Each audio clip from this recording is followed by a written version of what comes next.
Shalom Bapak, Ibu, Saudara, dan anak-anak.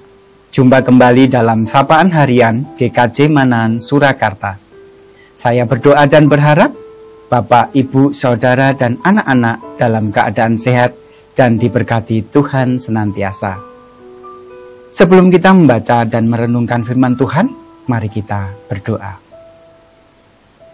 Segala puji hormat kami naikkan kepadamu Tuhan. Kami bersyukur untuk berkat baru dan rahmat baru, serta kasih setiamu yang tak pernah berkesudahan.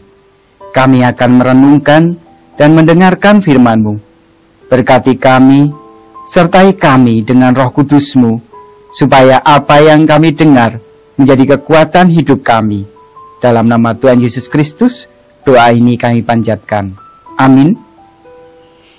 Bacaan firman Tuhan kita ambil dari Lukas pasal 12 ayat 29 sampai 32. Jadi, janganlah kamu mempersoalkan apa yang akan kamu makan atau apa yang akan kamu minum. Dan janganlah cemas hatimu.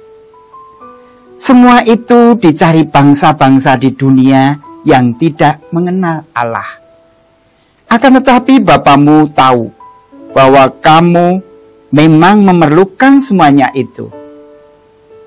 Tetapi carilah kerajaannya, maka semuanya itu akan ditambahkan juga kepadamu. Janganlah takut, hai kamu kawanan kecil, karena Bapamu telah berkenan memberikan kamu kerajaan itu.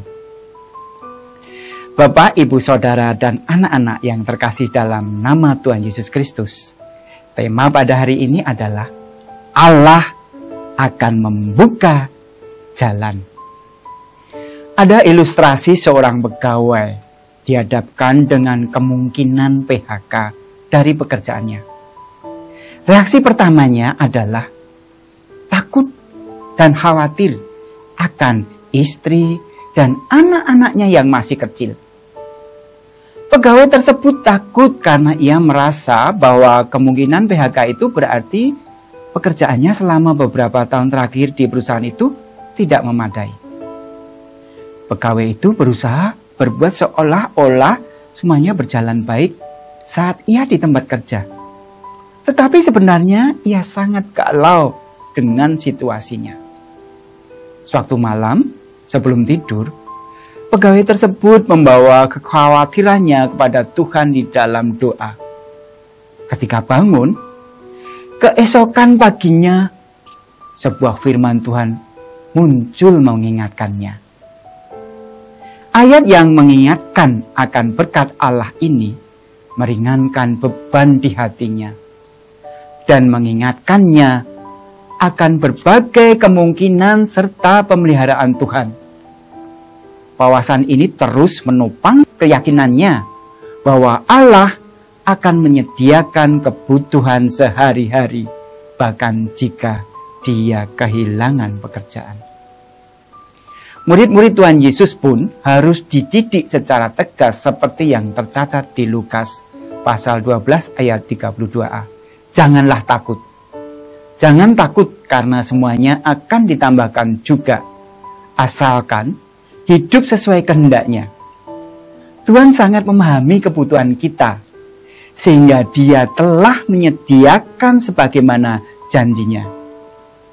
Dalam bacaan kita hari ini, Tuhan Yesus mengajar pada muridnya agar cara hidup mereka berbeda dari gaya hidup dunia. Kalau mereka masih berorientasi kepada kekayaan di dunia, itu artinya mereka masih sama dengan bangsa-bangsa lain. Kehidupan murid-murid tentu lebih berharga daripada burung-burung pipit. Karena mereka adalah kepunyaan Allah. Apalagi kita yang dicipta segambar dengannya. Kalau kita memiliki sang pemilik segala sesuatu, lalu mengapa kita khawatir akan kehidupan ini? Sebagai manusia kita memang memiliki sifat untuk khawatir. Akan tetapi, kekhawatiran adalah ekspresi dari ketidakpercayaan. Sebagai anak-anak Tuhan, jangan sampai kekhawatiran tersebut menunjukkan seolah-olah kita tidak memiliki Allah. Karena itulah, kita tidak perlu ambisius mengejar kesenangan dunia. Sebab orientasi kita adalah mencari kerajaan surga dan kebenarannya. Bacaan kita menegaskan, kehendak Tuhan yaitu, jangan mempersoalkan apa yang akan kamu makan dan minum. Bahwa Tuhan bukan hanya memberikan apa yang dibutuhkan manusia secara jasmani, tetapi juga berkenan memberikan kerajaannya. Maka janganlah cemas hatimu dan jangan takut. Walau kenyataan hidup tak sepi dari berbagai pergumulan. Karenanya, janganlah kita takut untuk menghadapi kehidupan ini. Karena Tuhan telah berkenan memberikan kerajaannya. Tuhan menyediakan apa yang kita butuhkan. Memang, manusia gelisah terhadap kebutuhan finansial. Tetapi bagi orang yang percaya, harus hidup dalam kebenaran firman Tuhan, seperti yang disampaikan oleh Tuhan Yesus Kristus. Ada tertulis, manusia hidup bukan dari roti saja, tetapi dari setiap firman yang keluar dari mulut Allah. Amin.